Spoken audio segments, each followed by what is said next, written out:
तो फिल्म के शुरू होते ही हम रत्ना को देखते हैं। रत्ना घबराई हुई अपने कमरे में आकर अपना कमरा लॉक कर लेती है। उसका चेहरा भी बिगड़ा हुआ था और अचानक से वो अजीब हरकतें करने लगी। अगली सुबह रत्ना बिल्कुल नॉर्मल थी। उसने एक एनवेलप लाकर टेबल पे रखा जहाँ पर उसका बेटा बैठा हुआ था और फिर अपने बेटे को चलने को कहा। एनवेलप के अंदर डाइवोर्स पेपर्स थे जो उसका बेटा देख चुका था। ये लोग अभी रत्ना के हस्बैंड को ही पिक करने के लिए जा रहे थे जो एक नेवी ऑफिसर था और काफी अर्से बाद छुट्टियों पर घर वापस आ रहा था। यहाँ रत्ना अपने हस्बैंड की कलीग से भी अच्छा बिहेव नहीं गई थी और जब फारिस सीनियर्स का हस्बैंड उसे मूवी के लिए लेकर आता है तो वो उससे भी अजीबोगरीब बर्ताव करती है, जैसे वो उससे दूर रहना चाह रही हो। मूवी के बाद ये लोग घर आ जाते हैं। रत्ना सीधी तरह अपने फ्लैट के अंदर चली जाती है जबकि फारिस अपने नेबर से मिलने लगा था जिसने फारिस को बताया कि तुम्हारी वाइफ कई रातों से घर नहीं रहती। और ये सुनकर फारिस को बहुत ज्यादा गुस्सा आ गया। इसी चीज का गुस्सा आकर फारिस रत्ना पर निकालने लगता है लेकिन रत्ना कोई रिस्पॉन्स नहीं देती और दोबारा घर से बाहर जाने की बात कहती है। रत्ना को अपना बाहर जाकर काम पूरा करना था लेकिन तब फारिस प्यार से उसके करीब आता है और उसे रिक्वेस्ट करता है आज मत जाओ, कल चली जाना। रत्ना रुक तो जाती है लेकिन वो फारिस के साथ रहना ही नहीं चाहती थी। वो फारिस को इग्नोर कर रही थी जिससे उसे लगने लगा कि रत्ना का जरूर किसी और आदमी के साथ अफेयर चल रहा है और ये चीज रत्ना को तोड़ देती है। वो फारिस को कोई जवाब नहीं देती लेकिन खुद अपना सर बुरी तरह टेबल पे मारने लगती है और ऐसा करने से उसका बेटा आकर उसे रोकता है। अब सुबह जब फारिस की आंख खुली तो किचन में खटर पटर हो रही थी। बाहर जाकर उसने देखा कि उसका बेटा खुद ही खाना बना रहा था। वो अपने बेटे से बात करता है तो उसे पता चलता है कि कई महीनों से रत्ना उसका बिल्कुल ख्याल नहीं रखती। वो खुद ही अपना नाश्ता बनाता है, खुद ही तैयार होता है, खुद ही नहाता है और फिर स्कूल चला जाता है। ये सुनकर तो फारिस को दुख भी हुआ और गुस्सा भी आया कि रत्ना जो कुछ भी कर रही थी उस सब में अपने बेटे को भी भूल गई थी। अभी वो यही सोच रहा था कि एकदम से दरवाजे पे नॉक होता है और देखने को मिलता है कि यहाँ रत्ना की असिस्टेंट आई थी। रत्ना खुद एक स्क्रिप्ट राइटर थी और उसे जल्द ही अपना एक शो प्रोड्यूस करना था जिसके लिए वो काफी दिन से बिजी थी। और रत्ना के ये कहने पर उसकी असिस्टेंट उसके बेटे बुद्धि को स्कूल छोड़ने भी चाहती थी और स्कूल से लेकर भी आती थी। ये लड़की फारिस को ये भी बताती है कि रत्ना पिछले 3 महीने से एक होटल में जाकर काम कर रही है क्योंकि उसे सुकून की जरूरत थी। तो फारिस जवाब में कहता है सुकून तो उसके घर पर भी था, घर पर भी कोई नहीं होता। फारिस इस लड़की से रत्ना के होटल का पता पूछता है तो ये लड़की बताती है मैं खास नहीं जानती, वो हमारे डायरेक्टर ने उसे बुक करवा के दिया है। खैर ये लड़की अब रत्ना के बेटे को यहाँ से लेकर चली जाती है और इतने में ही फारिस का नेबर उनके घर आ जाता है। इस मर्तबा वो एक नई खबर लेकर आया था। वो फारिस से कहता है मुझे लगता है रत्ना के ऊपर किसी डीमन का असर है और ये बात मैं श्योरिटी से कह सकता हूँ क्योंकि मैंने उसके पीछे किसी डीमन को चलते हुए देखा है। फारिस को इन सारी चीजों पे बिल्कुल यकीन नहीं था। तब टोनी जवाब में कहता है देखो मैंने रिसर्च की हुई है, ये बुक तुम भी रखो, तुम भी इसे पढ़ना। अगर इसमें लिखे हुए साइंस तुम्हें अपने घर पे मिलने लगे तो समझ जाना कि रत्ना किसी मुश्किल में है और तुम उसे एग्जॉर्सिज्म करके बचा सकते हो। बुक में कुछ ऐसा लिखा था कि अगर फैमिली के किसी भी मेंबर के साथ वो डीमन होगा तो उसके बाकी फैमिली मेंबर्स को घर पर बेफजूल खून के धब्बे नजर आएंगे। उनकी इन्हीं बातों के दौरान दिखाया जाता है कि पीछे रत्ना का गाँव तकिया एक अजीब से मॉन्स्टर में बदल गया जिसे इन दोनों ने नोटिस नहीं किया। अब फारिस इन सारी बातों को इग्नोर करते हुए जाता है रत्ना के डायरेक्टर के पास क्योंकि उसे लग रहा था कि रत्ना का डायरेक्टर उसमें इन्वॉल्व है। वो उसे फजूल में यहाँ पीटने ही वाला था लेकिन फिर उसे पब्लिक का ख्याल आया और उसने पूछा बताओ रत्ना कहाँ है। डायरेक्टर जवाब में उसे रत्ना का एड्रेस नहीं बताता बल्कि ये कह देता है उसे डिस्टर्ब मत करो, वो बहुत बड़ा प्रोजेक्ट कर रही है। ये सारी चीजें सुनने के बाद फारिस को और भी ज्यादा गुस्सा आ गया। वो खुद क्या भी करता हर चीज उसे पता चलाने का तजस्सुस हो गया था, इसीलिए उसने एक प्राइवेट स्पाई को हायर किया जो हर वक्त उस डायरेक्टर पर और उसकी वाइफ पर नजर रखे। ये सब करने के बाद वो घर वापस आ जाता है। ये टाइम उसके बेटे के भी स्कूल से वापस आने का था। रत्ना की असिस्टेंट ही उसे स्कूल से वापस लेकर आई और दुखी फारिस उसी से अपना गम बांटने लगा। बातों ही बातों में जब वो लड़की फारिस के करीब आने वाली थी तभी इन दोनों के दरमियान फारिस का बेटा आ गया जो अपने डैड को उसे नहलाने को कहता है। फारिस जब अपने बेटे को नहला रहा था तब वो बताता है कि मॉम कई दिनों से बहुत अजीब और गरीब बिहेव करती हैं, कमरे में जाकर खुद ही से बातें करती हैं और उनकी बॉडी भी कभी कभार मुड़ जाती है। इनकी इन्हीं बातों के दौरान फारिस के बेटे को छत पर उनके धब्बे नजर आने लगे जिससे डरकर वो पानी के अंदर चला गया। यहाँ हम देखते हैं कि इतने में रत्ना भी घर आ गई। फारिस गुस्से में रत्ना के पास गया और उससे पूछा बताओ तुम कितने लोगों में इन्वॉल्व हो। ये बात इतनी ज्यादा गलत थी कि रत्ना को शदीद गुस्सा आ गया और रत्ना के गुस्सा होने पर हमें दिखाया गया कि उसके घर की लाइट्स एकदम से फ्लिकर होने लगी थी, यहाँ तक कि उनके घर का फ्यूज भी उड़ गया और रत्ना का मुंह भी इस वक्त अजीब हो गया था। एक मर्तबा के लिए तो फारिस को लगा कि रत्ना गायब हो गई लेकिन लाइट आने पर उसने रत्ना को नीचे बैठे हुए देखा। वो सिर्फ जमीन पे गिरी हुई नहीं थी, उसकी हालत भी काफी अजीब थी। उसका मेकअप बिगड़ चुका था, और वो अजीबोगरीब तरीके से मूव कर रही थी। ऐसे लग रहा था कि जैसे कोई अनदेखी चीज इस वक्त उसके साथ है। फारिस रत्ना को उठाकर रूम में ले जाता है। उसकी हालत बहुत खराब हो गई थी। ये सब क्या हो रहा था? फारिस यही सोच रहा था कि एकदम से उसकी नजर मिरर में गई, जहाँ पर उसे रत्ना का गाँव तकिया एक डेड बॉडी की शक्ल में दिखा।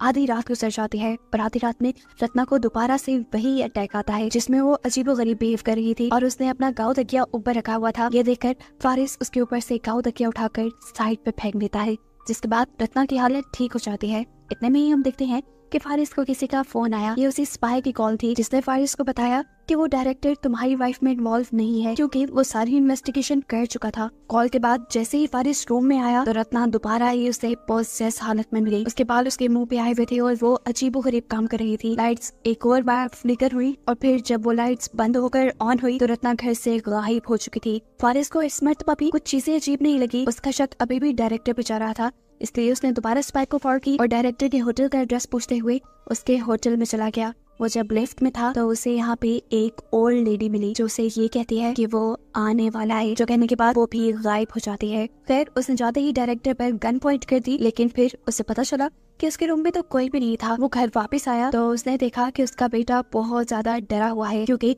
उसे छत पर खून के धब्बे नजर आ रहे हैं। काफी देर से वो वॉशरूम में भी नहीं गया था, क्योंकि वहाँ पर रत्ना थी और उसे अब रत्ना से डर लग रहा था, अपनी मॉम से डर लग रहा था। जाने से पहले तो फारिस खुद वॉशरूम चेक करके गया था, रत्ना वहाँ नहीं थी, लेकिन अब रत्ना वहाँ कैसे आ गई थी उसे समझ नहीं आता। वॉशरूम में जब वो जाकर देखता है तो रत्ना की हालत काफी बुरी थी। उसने अपने ऊपर अपना गाँव तकिया रखा हुआ था और उसके पाँव में से भी खून निकल रहा था। बाकी जो कोई भी उसे देखता डर जाता।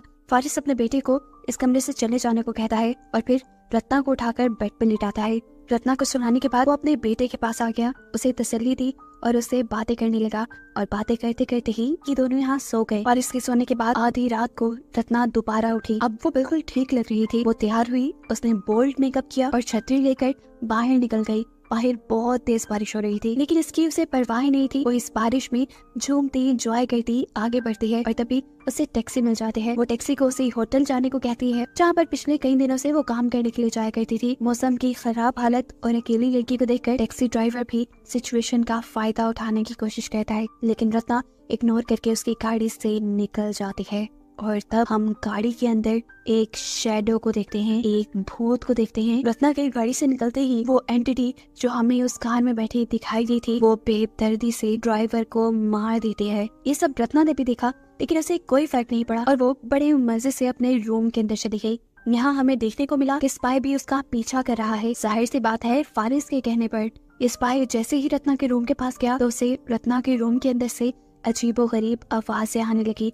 उसे लगा कि रत्ना के रूम के अंदर पहले से ही कोई होगा। बिना कुछ पूछे इजाजत लिए वो रत्ना का रूम खोलकर अंदर चला गया, जहाँ पर कोई भी नहीं था। रत्ना भी ऐसे खड़ी हुई थी जैसे उसे कोई फर्क ही ना पड़ा हो, जैसे वो पूरी तरह होश में ही ना हो। उसे स्पाई के अंदर आने से भी कोई फर्क नहीं पड़ा, क्योंकि वो जानती थी कि ये काम फारिस ही करवा रहा है। स्पाई कुछ उससे सवाल पूछता है और फिर उसका पूरा कमरा, उसकी अलमारी, बेड के नीचे, यहाँ तक कि उसका वॉशरूम भी चेक करता है, लेकिन इस टाइम रत्ना के कमरे में कोई भी नहीं था। इन सारी चीजों की वो वीडियो भी बनाता गया, क्योंकि ये उसे फारिस को भेजनी थी। जब तक स्पाई सब कर रहा था, रत्ना अपने काम में मगन थी। यहाँ हम देखते ही कि रत्ना की वीडियो बनाते हुए वो आदमी भी आहिस्ता आहिस्ता रत्ना के करीब आने लगा, लेकिन रत्ना ने कोई रिस्पॉन्स नहीं दिया, यहाँ तक कि उसके हाथ भी नहीं हटाई। एकदम से अब इस आदमी को बाथरूम से अजीब आवाज आई। उसे लगा कि बाथरूम में कोई है। चेक करने के लिए जैसे ही उसने बाथरूम का दरवाजा खोला तो वहाँ बहुत सारा खून गिरा और सामने एक एंटिटी, एक डीमन भी उसे दिखाई दिया, जिससे डरकर वो फौरन ही बाथरूम से बाहर निकल आया। लेकिन पीछे रत्ना तो जैसे हथियार लिए तैयार खड़ी थी। वो इस आदमी को बार बार स्टैब करके यहीं पर मार देती है और मारने के बाद वो इस आदमी की बॉडी को उठाकर होटल की अलमारी में रख देती है। और ये सब करने के बावजूद भी रत्ना के फेस पर कोई एक्सप्रेशन नहीं आया, उसे डर भी नहीं लग रहा था। सीन यही से कट होकर हमें फारिस को दिखाया जाता है, जिसकी आंख खुली है, क्योंकि उसके ऊपर छत से खून के कतरे गिर रहे थे। ये देखकर तो वो खुद बहुत ज्यादा डर गया। उसे रत्ना के खिलाफ कोई सबूत भी नहीं मिले थे, इसीलिए उसने इस बात पे यकीन कर लिया कि जरूर रत्ना के ऊपर किसी डीमन ने असर किया हुआ है, किसी डीमन ने रत्ना को पोसेस किया हुआ है। इस चीज का हल ढूंढने के लिए वो टोनी से बात करने के लिए जाता है और टोनी भी डीमन के सुराग ढूंढने के लिए उनके घर आ जाता है। घर चेक करने के बाद उसने फारिस को बताया जो भी डीमन यहाँ आया है उसे किसी ने भेजा है क्योंकि वो रत्ना की फैमिली से जेलस है। वो लोग इस डीमन से रत्ना को छुटकारा दिलवा सकते थे एक्सॉर्सिज्म की मदद से, लेकिन इस सब के लिए रत्ना का घर में होना जरूरी है। अब जितने भी रत्ना नहीं थी, फारिस को वहाँ पर बहुत सारी कैसेट्स नजर आ रही थी। टाइम पास करने के लिए उसने इनमें से एक कैसेट प्ले कर ली। ये रत्ना के शो की रिहर्सल्स की रिकॉर्डिंग थी, जहाँ पर उसने देखा कि उसका डायरेक्टर बार बार उसकी स्क्रिप्ट्स को कैंसिल करवा रहा था। वो उसके काम को बुरा कहता था और एक ही काम कहीं बाहर उससे लेता था, जिसकी वजह से रत्ना काफी डिस्टर्ब थी। इसी रिकॉर्डिंग में हम देखते हैं कि रत्ना की असिस्टेंट उसकी सारी स्क्रिप्ट्स को समेटती है और फौरन रत्ना के पीछे आकर उससे कहती है कि मैं तुम्हारी सारी प्रॉब्लम्स हल कर सकती हूँ, सिर्फ एक शर्त पे कि तुम अपने हस्बैंड को मुझे दे दो। जाहिर सी बात है, किसी को भी ये बात सुनकर गुस्सा आना ही था। रत्ना ने बुरी तरह इनकार कर दिया। तब उस लड़की ने कहा, सोच लो, मैं तुम्हें उसके बदले कुछ ऐसा दे सकती हूँ जो हमेशा तुम्हारी बात मानेगा, लेकिन वो एक इंसान नहीं होगा, वो होगी कोई एंटिटी, एक डीमन। ये सारी चीजें फुटेज में देखने के बाद फारिस समझ गया कि जरूर रत्ना की असिस्टेंट नहीं, वो एंटिटी, वो डीमन रत्ना के पीछे लगाया है। सारी बात समझने के बाद वो इरादा करता है कि वो रत्ना की मदद करेगा, इसीलिए वो पूछ पुछाकर रत्ना के होटल जाता है, जहाँ हमें देखने को मिला कि इस टाइम रत्ना के पास उसका डायरेक्टर आया हुआ था, जो अभी भी रत्ना को फोर्स कर रहा था अच्छी स्क्रिप्ट लिखने के लिए। ये देखकर रत्ना को बहुत ज्यादा गुस्सा आ गया और रत्ना के गुस्से में आते ही इस डायरेक्टर के सामने वो डीमन आ गया, जिसे देखकर ये डायरेक्टर बुरी तरह डर गया। उसे समझ नहीं आई वो क्या करे। बिल्कुल स्पाई की तरह वो भी जब डर कर पीछे मुड़ा तो उसे रत्ना मारने के लिए खड़ी थी और रत्ना इस टाइम उसके गले पर चाकू रखते हुए उसका भी मर्डर कर देती है। ये सब करते हुए उसे इस चीज का ख्याल भी नहीं रहा था कि उसे जेल भी हो सकती है। शायद वो ये सब इस डीमन के पोजेशन में आकर कर रही थी। नीचे हम देखते हैं कि फारिस उसी गाड़ी के पास आकर रुका है जिस गाड़ी के अंदर रत्ना यहाँ आई थी। उसका ड्राइवर मरा हुआ था। अभी वो उसी को देख रहा था कि अचानक डायरेक्टर की लाश भी उसी गाड़ी पे आ गिरी और ये देखकर वो बुरी तरह घबरा गया और फौरन रत्ना के रूम के अंदर जाने के लिए बढ़ा। जब वो लिफ्ट में था तो उसे दोबारा से वही ओल्ड लेडी मिली जो पहले भी उसे मिल चुकी है और वो उसे इतना ही कहती है कि वो आ गया है और ये कहकर वो वहाँ से चली जाती है। इसको भी इग्नोर करते हुए फारिस रत्ना के रूम में जाता है, जहाँ रत्ना उसी गांव तकिए के साथ अजीब सी पोजीशन में लेटी हुई थी, ऐसे जैसे उन दोनों ने एक साथ वक्त गुजारा हो। रत्ना की हालत इस वक्त भी काफी अजीब थी, इसलिए फारिस उसे लेकर घर आ गया। उसे रत्ना पर तरस आ रहा था। उसे लग रहा था कि जरूर डायरेक्टर ने रत्ना के साथ कोई ज्यादती करती है, इसीलिए रत्ना ने उसे मारा। वो रत्ना को नहलाता है, उसके बाल बनाता है और उससे कहता है, देखो रत्ना, कुछ नहीं हुआ, जो हो गया उसे भूल जाओ, हम दोनों एक नई शुरुआत करेंगे। ये कहकर वो दोबारा रत्ना के करीब आने लगा, लेकिन रत्ना उसके करीब आने से बिल्कुल भी कंफर्टेबल फील नहीं कर रही थी। वो अब एकदम से फारिस को अपने से दूर करके भागकर किचन में चली जाती है। फारिस पे भागता हुआ उसके पीछे आता है, लेकिन तब तक रत्ना ने एक चाकू उठा लिया था, जिसे वो फारिस पे पॉइंट करते हुए कहती है, दूर रहो मुझसे, मुझे तुम्हारे साथ नहीं रहना, मैं उसी के साथ खुश हूँ जो मेरी बात मानता है। यानी रत्ना डीमन के साथ खुश थी। यहाँ जब फारिस दोबारा उसके करीब आने लगा तो उसे पता चल गया कि वो फारिस से इतनी आसानी से छुटकारा नहीं पा सकती, इसीलिए वो अपने आप को ही मारने की कोशिश करती है, लेकिन फारिस उसे भी बचा लेता है। इसके बाद हम देखते हैं कि रत्ना बेहोश हो चुकी थी। फारिस उसे घर पर लिटाकर